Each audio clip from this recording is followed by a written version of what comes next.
Vítam vás v tejto sérii videí, v ktorej vás postupne prevediem procesom, ako stredná odborná škola môže vytvoriť niečo, čo nazývame Centrum excelentnosti.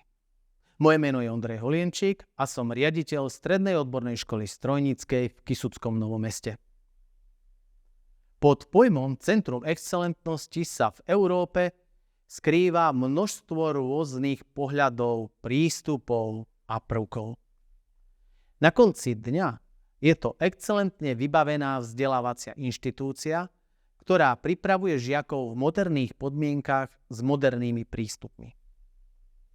Jedno z týchto centier som navštívil v Kodani a iné neskôr vo Viedni.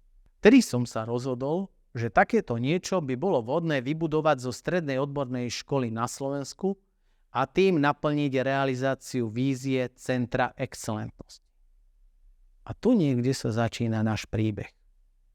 Pod excelentnosťou si predstavujem moderne vybavenú vzdelávaciu inštitúciu, úzko prepojenú na zamestnávateľov najlepšie cez systém duálneho vzdelávania.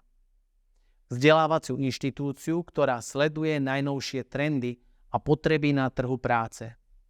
Rozvíja talenty žiakov, buduje medzinárodné partnerstvá a realizuje medzinárodné projekty. Mnohí ľudia by tvrdili, že ich školy už dnes spĺňajú kritériá Centra excelentnosti. Ale na tejto úrovni sa dnes určite nenachádza žiadna stredná odborná škola na Slovensku. Ja sám som si ako riaditeľ jednej z týchto škôl uvedomil, že nás čaká niekoľko rokov tvrdej práce, ktorá je ale úplne iného charakteru, akú sme robili doteraz. Ak máte, dámy a páni, aj vy takúto alebo podobnú víziu, neváhajte sa vydať na túto cestu so mnou.